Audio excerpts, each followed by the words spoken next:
अस्सलाम वालेकुम। अच्छा, तो हम पढ़ रहे थे कार्डियोवैस्कुलर सिस्टम यानी सीवीएस का फार्माकोलॉजी।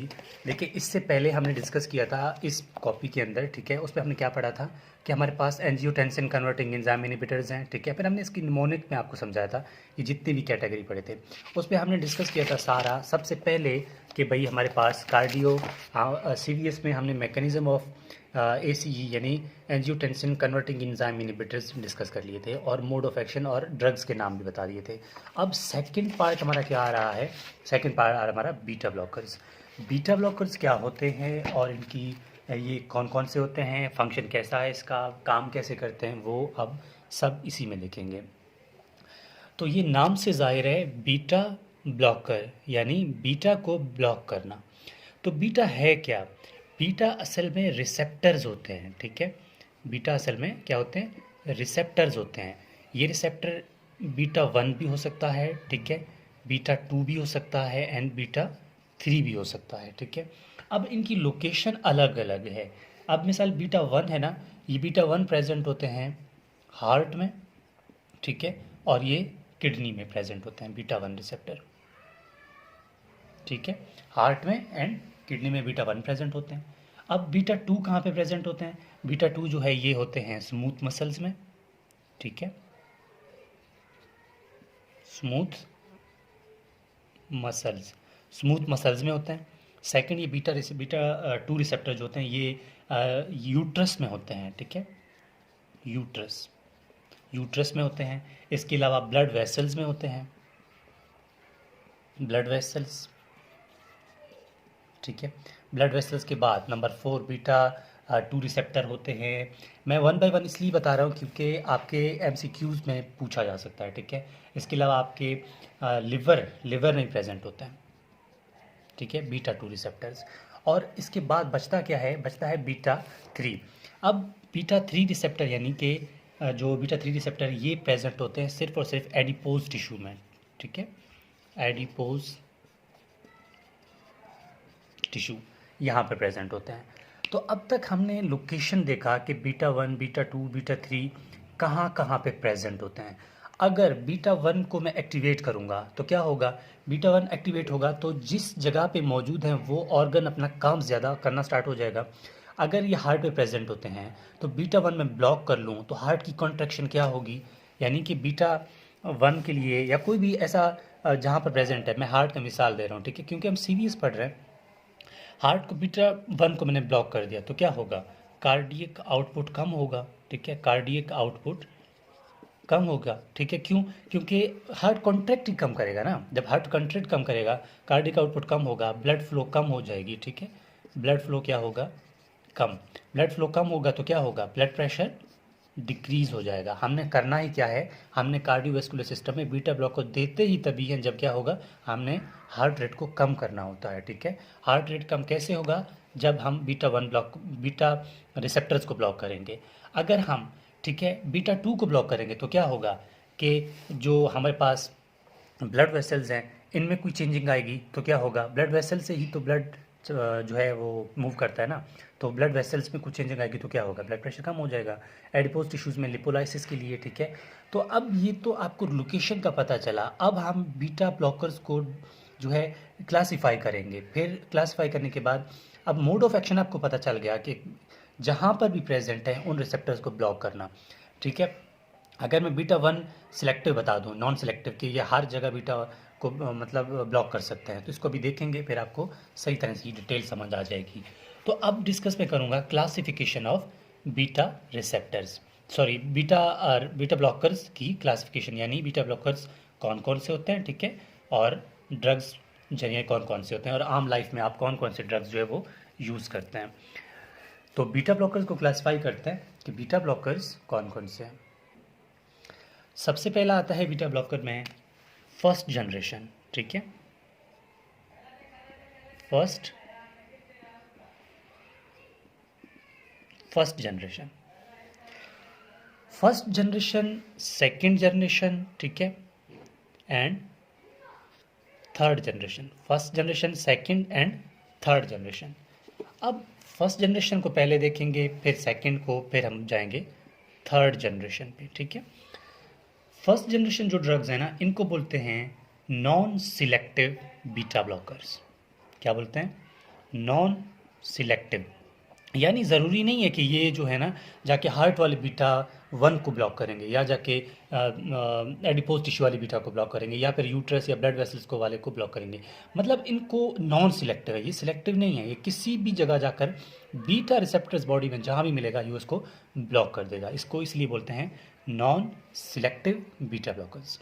तो नॉन सिलेक्टिव बीटा ब्लॉकर्स कौन कौन से होते हैं? नॉन सिलेक्टिव बीटा ब्लॉकर्स को याद रखने के लिए आपको एक फार्मूला याद करना पड़ेगा, P3, ठीक है, P3 NTS, P3 NTS। अब P3 से क्या है? P1 से पहला जो P है ना, इसको बोलते हैं प्रोप्रेनोलॉल, प्रोप्रेनोलॉल, ठीक है, जिसमें टैबलेट इंड्राल आता है, ठीक है। और नंबर 2 क्या है? नंबर 2 है पेनब्यूटालॉल, लॉल सब में आ रहा है, ठीक है। और नंबर 3 में क्या है? ट्रिपल P है ना, नंबर 3 में है पेंडोलॉल। और नंबर 4 पेंडोलॉल के बाद, ठीक है, नंबर 4 पे है NTS। 3 P बराबर हो गया ना, N का मतलब है नेडोलॉल। और नंबर 5 पे है, ठीक है, टीमोलॉल। इनमें से आप 3 याद कर लें, वो इतनी बड़ी बात नहीं है, बस मैं सिर्फ बता रहा हूँ कि ये होते हैं, ठीक है। और नंबर 6 पे है, ठीक है, सोटालॉल। ये हमारे पास हो गए नॉन सिलेक्टिव बीटा ब्लॉकर्स। प्रोप्रेनोलॉल, जिसमें टैबलेट इंड्राल के नाम से आता है, ठीक है। जब भी ब्लड प्रेशर हाई हो पेशेंट का, तो आप लोग क्या इस्तेमाल करेंगे? ठीक है, नॉन सिलेक्टिव बीटा ब्लॉकर्स, ठीक है। तीनों ये आप प्रोप्रेनोलॉल इस्तेमाल कर सकते हैं। ये आपको बहुत क्लिनिकल लाइफ में सुनने को मिलेगा, प्रोप्रेनोलॉल, ठीक है, पिंडोलॉल, निडोलॉल या टीमोलॉल, सोटालॉल, ये चीज़ें बहुत मिलेंगी आपको। तो ये हो गया हमारे पास नॉन सिलेक्टिव बीटा ब्लॉकर्स। अब जो कि जगह कम है, मैं इसको यहाँ से रिमूव करूँगा, सेकंड जनरेशन पे बात करेंगे, ठीक है। तो होपफुली आपने इसको लिख लिया, नहीं तो आप यहाँ से स्क्रीनशॉट कर सकते हैं। तो अब हम बात करेंगे सेकंड जनरेशन बीटा ब्लॉकर्स पे। सेकंड जनरेशन बीटा ब्लॉकर्स हमारे पास कौन कौन से होते हैं? ठीक है, सेकंड जनरेशन बीटा ब्लॉकर्स। अब तक हमने क्या कहा था कि फर्स्ट जनरेशन जो है ये नॉन सिलेक्टिव है, लेकिन सेकंड जनरेशन बीटा जो ब्लॉकर्स हैं ये सिर्फ बीटा 1 को ब्लॉक करेंगे, लेकिन बीटा 2 2 3 को ब्लॉक नहीं करेंगे। सेकंड जनरेशन क्या करेगा? सिर्फ और सिर्फ बीटा 1 रिसेप्टर्स को ब्लॉक करेगा, ठीक है। तो इनमें जो ड्रग्स आते हैं उनमें पहला ड्रग है, यानी कि सेकंड जनरेशन में ये है बीजोप्रोलॉल, ठीक है, प्रोलॉल, ठीक है, ये LOL है। और सेकंड है स्मोलॉल। नंबर 3 है एटीनोलॉल। नंबर 4 है, ठीक है, एसीब्यूटालॉल, ठीक है, एसीब्यूटालॉल। और लास्ट है इसमें नंबर 5 है मीटोप्रोलॉल, ठीक है, मीटोप्रोलॉल। आपको किस तरह याद करना है ये आपको मैं भी से बता रहा हूँ। आपको 3 या 4 याद करने, मैं 5 इसलिए लिख रहा हूँ कि मे भी आपको एक चीज़ की कोई आसानी हो, ठीक है। ये हो गया हमारे पास बीटा 1। अब बीटा 1 रिसेप्टर कहाँ पे थे? आपको याद होगा हमने पढ़ा था कि बीटा 1 रिसेप्टर हमारे पास हार्ट पे है और किडनी पे है, ठीक है। बीटा 2 कहाँ पे है? हमने पढ़ा था कि बीटा 2 रिसेप्टर जो है ना वो ब्लड वेसल्स में भी हैं, यूट्रस में भी हैं, लिवर में भी हैं, ठीक है। और बीटा 3 के लिए हमने पढ़ा था जस्ट कहाँ पे हैं? एडिपोज टिश्यू के अंदर है। तो हमने बीटा 2 पढ़ लिए। अब बीटा यानी कि थर्ड जनरेशन की बात करेंगे। थर्ड जनरेशन बीटा ब्लॉकर्स जो है ना इसको हम 2 कैटेगरी में डिवाइड करते हैं। एक कैटेगरी है इनका नॉन सिलेक्टिव, वो जो हमने पहले पढ़ा था।